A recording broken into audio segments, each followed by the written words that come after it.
Ionization enthalpy, removal of an electron from the neutral atom. X result. Ionization enthalpy क्या है?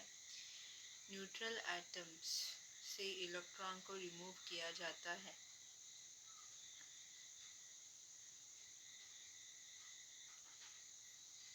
आगे बढ़ते हैं। इनफॉर्मेशन ऑफ कटायन X प्लस। तो एटम्स X में से जब इलेक्ट्रॉन को निकाला जाता है तो वो X एटम जो है पॉजिटिव आयन में बदल जाता है, कटायन में बदल जाता है। The energy required to remove an electron from the isolated gaseous atom in its ground state is called ionization enthalpy delta IH। तो आयनिश एनर्जी क्या है? एनर्जी ज़रूरत पड़ती है ताकि आइसोलेटेड गैशियस एटम से इलेक्ट्रॉन को निकाला जा सके ग्राउंड स्टेट में। इसे कहते हैं आयनाइजेशन एंथैल्पी।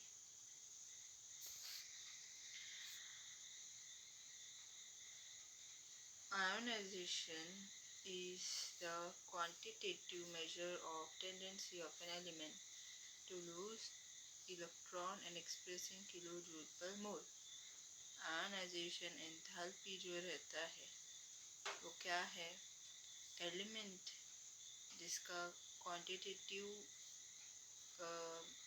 मेजर कर सकते हैं कि एलिमेंट का कितना टेंडेंसी है कि वो इलेक्ट्रॉन लूज कर सकता है उसी के, और वो आयनाइजेशन एंथैल्पी मेजर होता है ऐसा यूनिट किलोजूल पर मोल में।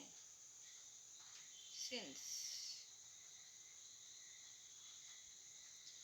electron are lost one at a time, we have first ionization enthalpy, second ionization enthalpy and so on for a given element।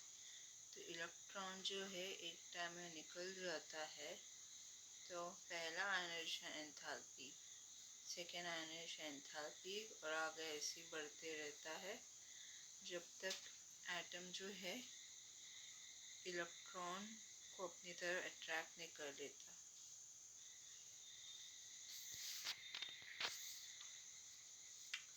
X gaseous atom give X plus in gaseous form and electron is released। X plus gaseous again lose electron to form into X2 plus delta IH2। तो यहाँ पे first ionization enthalpy पे X atom जो gaseous state में है उसका electron को remove करते हैं क्योंकि सर्टेन एनर्जी को ऑब्जॉर्व करता है तो इलेक्ट्रॉन चला जाता है। तो ये X जो है कटायन में बदल गया, पॉजिटिव चार्ज में बदल गया। वापस यही जो X प्लस कटायन जो है वो इलेक्ट्रॉन लूज करता है एनर्जी ऑब्जॉर्व करके और X2 प्लस में बदल जाता है। ये सेकेंड आयनाइजेशन एंथैल्पी है। The ionization enthalpy is always positive since the energy always need to be supplied to knock out electron from atom। Ionization enthalpy हमेशा पॉजिटिव ही रहता है क्योंकि एनर्जी जो है वो हमेशा एटम को सप्लाई किया जाता है ताकि एटम जो है इलेक्ट्रॉन को निकाल सके।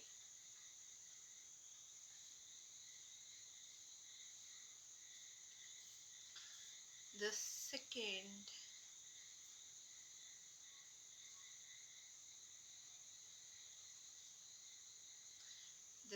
ionization enthalpy is larger than the first ionization enthalpy।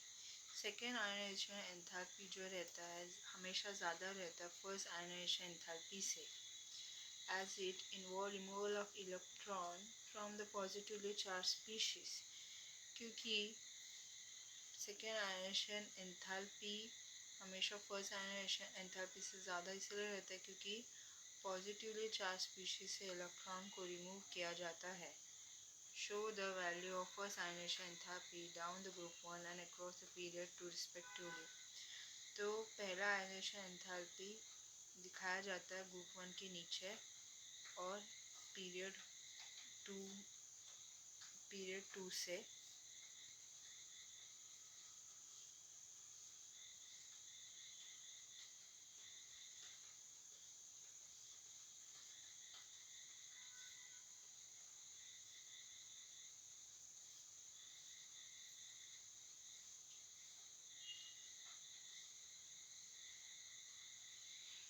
It is seen from table 7.3 that on moving down the group, the first ionization enthalpy decreases.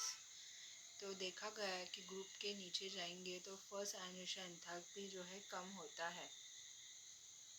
This is because electron is to remove from the larger valence shell.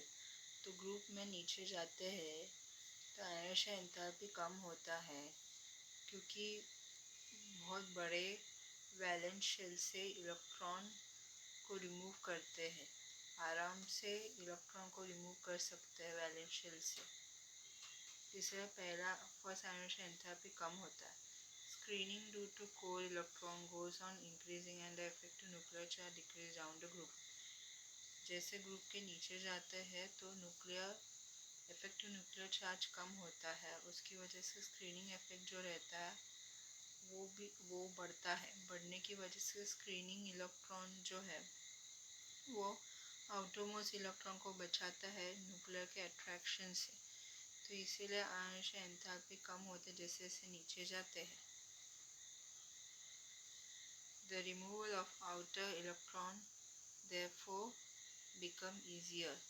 तो outer electron को remove करना बहुत ही आसान हो जाता है. तो जैसे ग्रुप के नीचे जाएंगे तो न्यूक्लियर अट्रैक्शन कम हो जाएगा क्योंकि स्क्रीनिंग इफेक्ट बढ़ेगा, एटॉमिक नंबर ऑफ इलेक्ट्रॉन बढ़ेगा और आउट ऑफ मोस्ट शेल में जो इलेक्ट्रॉन है वो उस पर जो न्यूक्लियर अट्रैक्शन जो है कम हो जाएगा. तो इसलिए कम एनर्जी की ज़रूरत पड़ेगी आउट ऑफ मोस्ट शेल से इलेक्ट्रॉन निकालने के लिए. तो जैसे जैसे ग्रुप के नीचे जाएंगे आउटरमोस्ट शेल के इलेक्ट्रॉन को निकालना आसान हो जाएगा क्योंकि कम एनर्जी लगता है. आउटरमोस्ट इलेक्ट्रॉन को निकालने के लिए कम एनर्जी लगता है क्योंकि न्यूक्लियर चार्ज कम रहता है और स्क्रीनिंग इफेक्ट ज़्यादा रहता है. इसे आयनाइजेशन एंथैल्पी हमेशा ग्रुप में कम ही रहता है.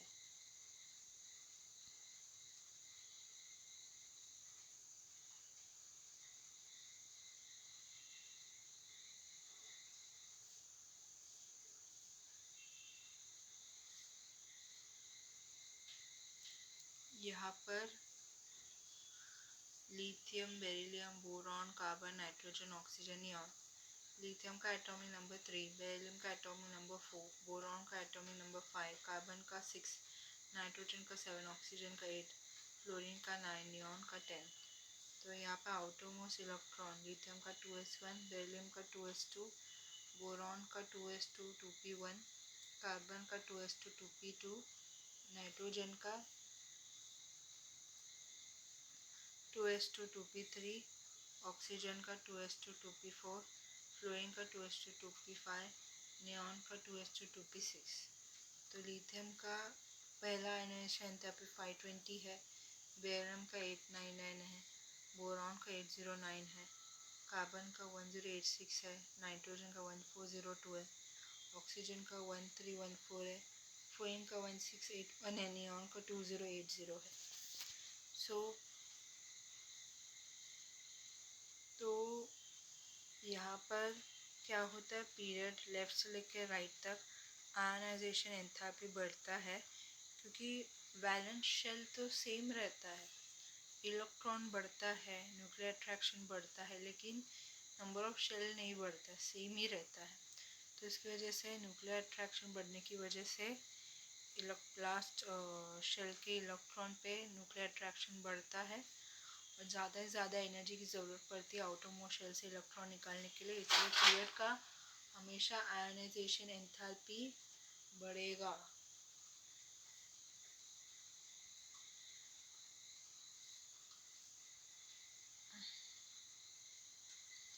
यहाँ पर first ionization enthalpy value of element. अब यहाँ पे आयनाइजेशन एंथैल्पी जो ग्रुप में है वो कम क्यों है, क्योंकि देखो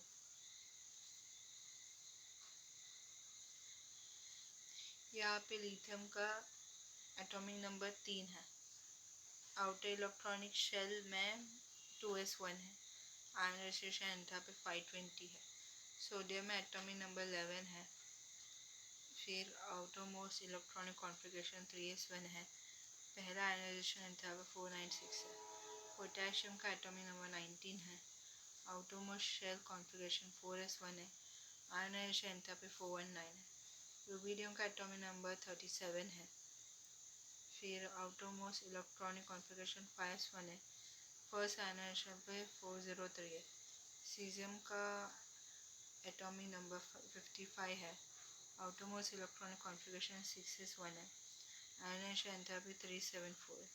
तो यहाँ पे जैसे जैसे ग्रुप के नीचे नीचे जाता है तो आयनाइजेशन एंथैल्पी कम होता है, क्योंकि एटॉमिक नंबर बढ़ता है, नंबर ऑफ इलेक्ट्रॉन बढ़ता है, नंबर ऑफ शेल भी बढ़ता है, और यहाँ तक इसके साथ साथ न्यूक्लियर चार्ज भी बढ़ता है, लेकिन नंबर ऑफ शेल बढ़ने की वजह से स्क्रीनिंग इफेक्ट बढ़ता है।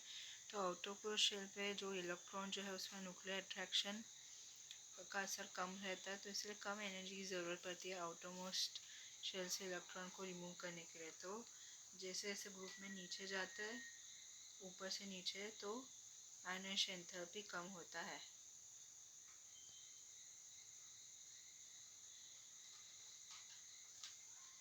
Overall increase of Earth's ionization enthalpy across the period 2 can be noticed. तो पहला आयनाइजेशन एंथैल्पी बढ़ता है पीरियड 2 में, वो नोटिस कर सकते हैं। This is because screening is the same and the effective nuclear charge increase across a period. तो पीरियड 2 में आयनाइजेशन एंथैल्पी इसलिए ज़्यादा है क्योंकि नंबर ऑफ शेल्स तो बढ़ नहीं रहा है, न्यूक्लियर चार्ज तो बढ़ रहा है, और स्क्रीनिंग इफेक्ट तो सेम ही है क्योंकि शेल ही बढ़ नहीं रहा है। So the result, the outermost electron is held more tightly. तो आउटरमोस्ट शेल में इलेक्ट्रॉन को काफ़ी टाइटली रखेंगे। First ionization enthalpy therefore increase across a period. तो पहला आयनाइजेशन एंथैल्पी में जो पहला आयनाइजेशन एंथैल्पी जो है वो बढ़ता है पीरियड्स में। The alkali metal display the lowest first ionization enthalpy. The inert gas show highest first ionization enthalpy across a period. Alkali metal जो है काफ़ी कम आयनाइजेशन एंथैल्पी दिखाता है, इनर्ट गैस जो है वो ज़्यादा आयनाइजेशन एंथैल्पी दिखाती है, क्योंकि इनर्ट गैस का लास्ट शेल में ऑक्टेट कंप्लीट है, तो उसको इलेक्ट्रॉन जो है लास्ट शेल से रिमूव करना आसान है, इससे ज़्यादा एनर्जी लगती है, इससे इनर्ट गैस का फर्स्ट आयनाइजेशन एंथैल्पी ज़्यादा है। Some irregularities are noticed for the first ionization enthalpy as we move across a period. तो पहला आयनाइजेशन एंथैल्पी पे नोटिस करेंगे पीरियड में, तो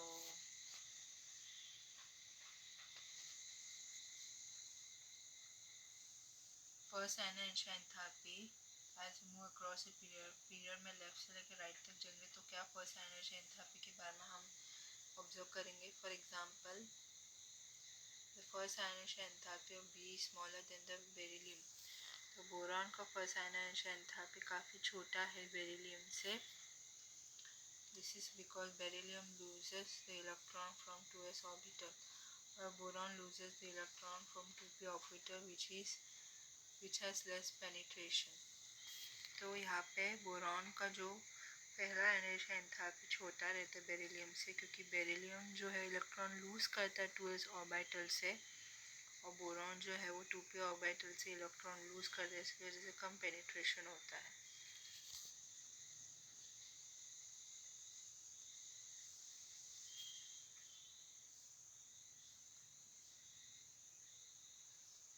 See shape of orbital in chapter 4. 2s orbital, and therefore it is easier to remove a 2p electron than a 2s electron. तो compare to 2s orbital से क्या आसान है 2p इलेक्ट्रॉन को रिमूव करना कंपेयर टू 2s इलेक्ट्रॉन से। Similarly, first ionization enthalpy of oxygen is smaller than of nitrogen. तो oxygen का ionization enthalpy काफ़ी छोटा है कंपेयर टू नाइट्रोजन से. Similarly, first ionization enthalpy of oxygen is smaller than that of nitrogen. This is because oxygen loses electron from a doubly occupied 2p orbital. तो oxygen का पहला ionization enthalpy छोटा रहता nitrogen से क्योंकि oxygen जो है इलेक्ट्रॉन लूज करता है W2p ऑर्बिटल से. Electron repulsion, it is easier to lose this electron than electron from singly occupied 2p orbital nitrogen atom. Electron repulsion आसान रहता है ताकि इलेक्ट्रॉन को लूज कर सके कंपेयर टू इलेक्ट्रॉन जो singly occupied 2p orbital nitrogen atom से. This is a consequence of Hund's rule of maximum multiplicity. तो इसकी वजह से हंस रूल का मैक्सिमम मल्टीप्लिसिटी में कॉन्सिक्वेंस दिखता है. The first ionization enthalpy value of silicon, phosphor, chlorine or 780, 1060, 1255 kJ per mole respectively. तो सिलिकॉन का फर्स्ट ionization enthalpy 780 है, फॉस्फोर का फर्स्ट ionization enthalpy 1060 है, क्लोरीन का फर्स्ट ionization enthalpy 1255 kJ है. तो predict whether the first ionization enthalpy of silicon will be closer to 100 or 1200. Predict करना है कि सल्फर का पहला ionization enthalpy क्लोज रहेगा 1000 से या फिर 1200 kJ per mole से.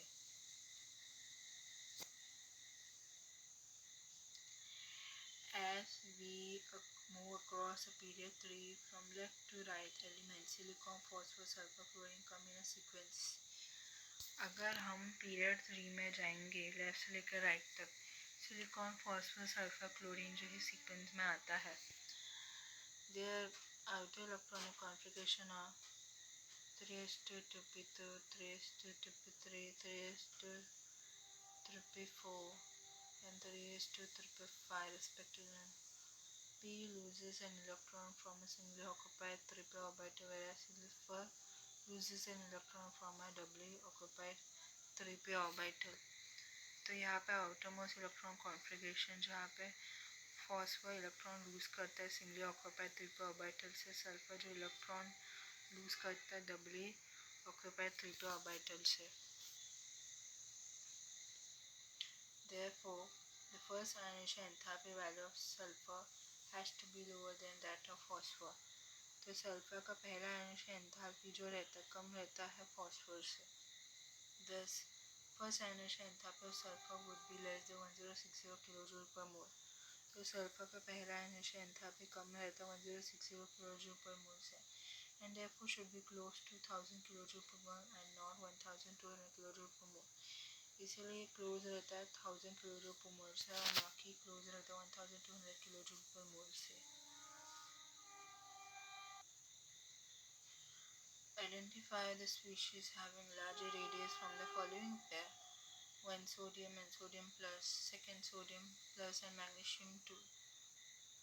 The nuclear charge is the same in sodium and sodium plus. Nuclear charge same रहता है sodium plus में. The sodium plus has lesser number of electron and less number of occupied shell. Sodium plus के पास कम electron रहता है और कम shell occupied करता है. 2 shell in a sodium while 3 shell in a sodium. 2 shell रहता है sodium plus में, 3 shell रहता है सोडियम में. Therefore radius of sodium is larger. तो इसलिए सोडियम का जो रेडियस है बड़ा रहता है. Sodium plus Mg2 plus isoelectronic species. Sodium plus Mg2 plus isoelectronic species है. Magnesium 2 plus has larger nuclear charge than sodium plus. Magnesium 2 plus का न्यूक्लियर चार्ज ज़्यादा रहता है सोडियम प्लस से क्योंकि उसका आयनाइजेशन एंथैल्पी भी ज़्यादा है, उसने 2 इलेक्ट्रॉन लूज किया. Therefore sodium plus has larger radius.